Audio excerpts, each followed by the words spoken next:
Today's lesson 1.3, using midpoint and distance. Today we're just going to look at the midpoint. The review material, we have 3 blanks and it says or SAP, SAP. Remember that this stood for segment, addition, postulate. So we will be using that again today. The definition of the segment addition postulate says if B is between A and C, so here I have the line AC and I have B in between it, then I could say that AB plus BC is equal to AC. The 2 individual parts add together to equal the whole.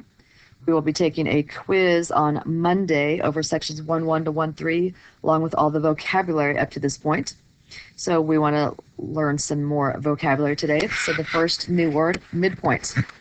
This is a point that divides or bisects. We learned that bisect means cuts in half a segment into 2 congruent segments. So here in this picture, I have segment AB and then I have M marked as my midpoint. So I can put 1 tick mark on both sides to show that they are congruent.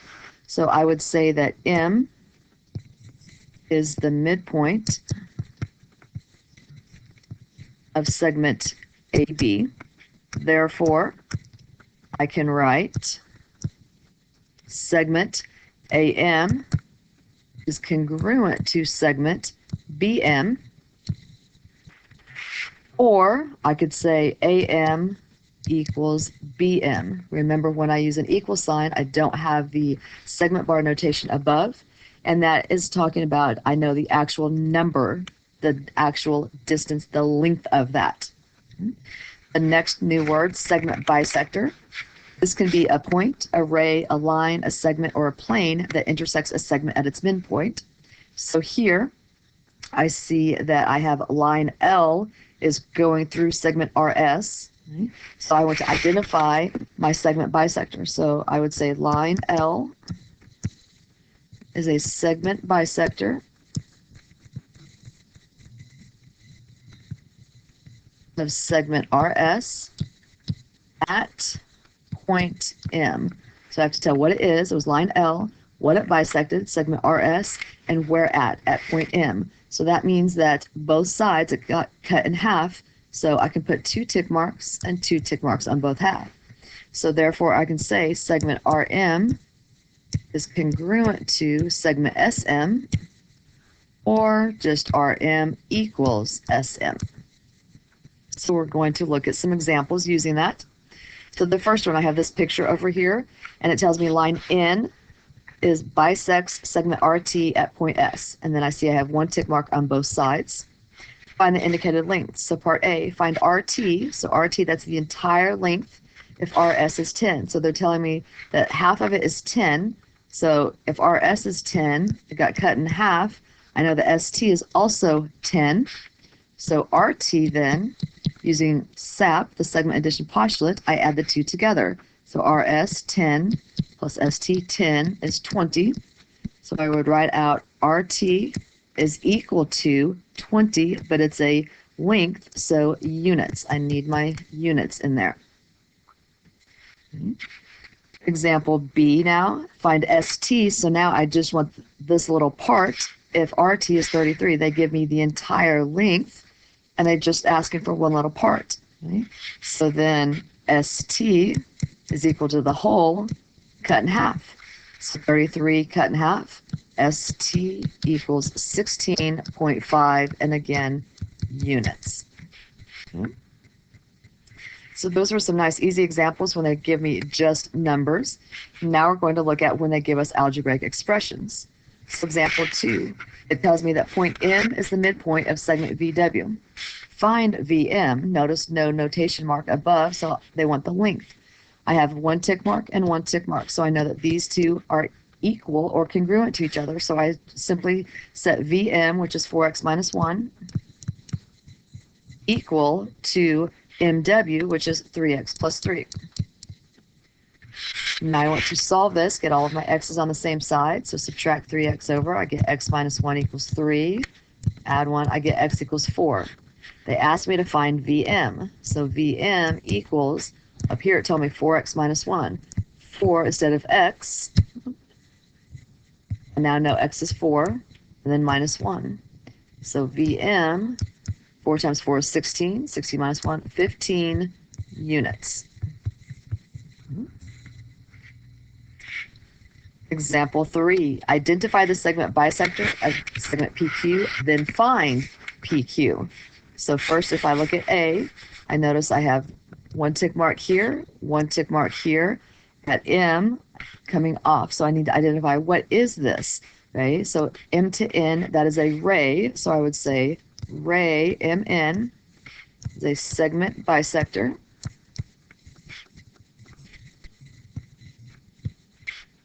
Of segment PQ at point M. If that's the case, one tick mark, I know that they're equal. This, they tell me, is 1 7/8, so I know that this side is also 1 7/8. So now we want to find PQ. So PQ is add the two together, 1 7/8 plus 1 7/8. So now we go back to how do we add mixed numbers? We add the whole numbers first. 1 plus 1 gets me 2. Add the fractions. 7/8 plus 7/8 gets me 14/8. I need to now change that, okay, because 14/8. 8 will go into 14 one time. I already had a 2, so the 2 and the 1 gets me 3. What's left over is 6, so 6/8. But I can't leave my answer like that because 6/8 is not reduced. So reduce that down. 6 and 8 both have a 2 in common. So 3/4. So 3 3/4 units is what PQ is equal to. So now we're going to look at B. Again, PM has one tick mark, MQ has one tick mark. So I know that M is the midpoint. So this first, I want to identify the segment bisector. So that is a line L is my segment bisector of PQ at point M.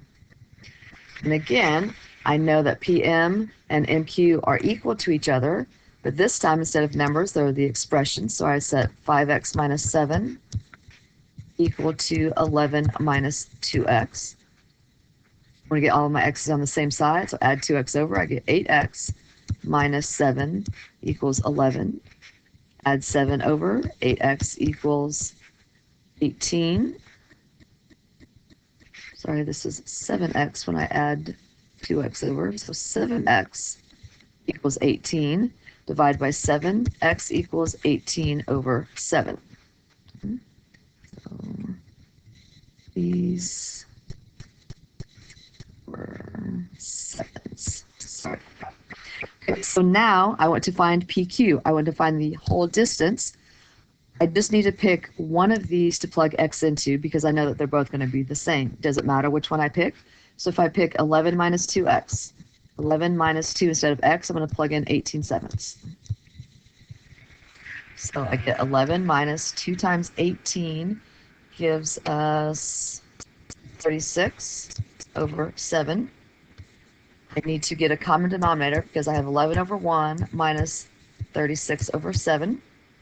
So my common denominator is going to be 7, so I need to change this one to the 7. So multiply top and bottom by 7.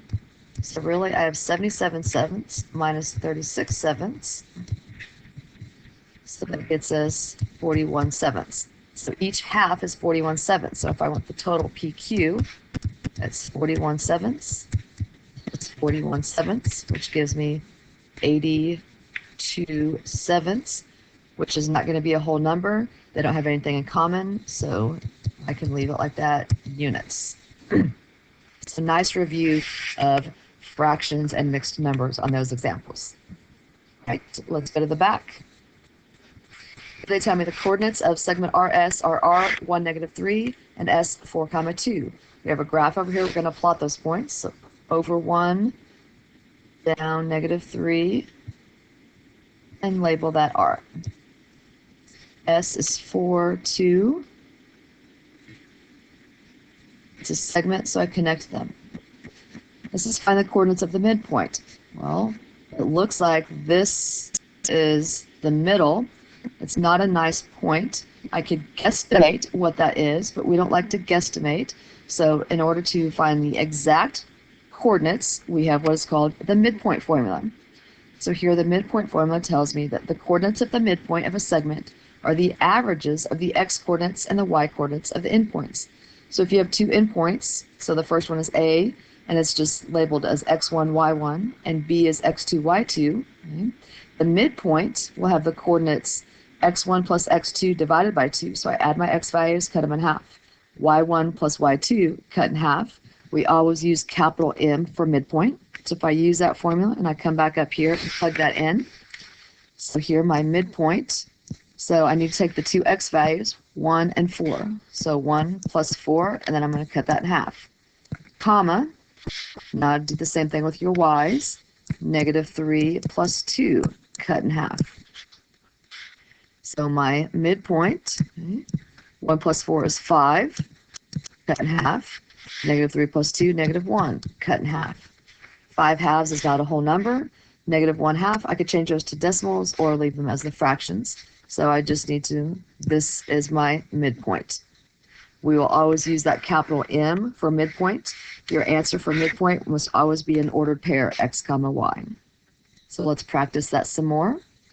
For example 5, the endpoints of segment AB are A12, B78. Find the midpoint. So plug into the formula. So my x values, 1 and 7. So 1 plus 7, and then I'm going to divide by 2, comma, do the same thing with my y's.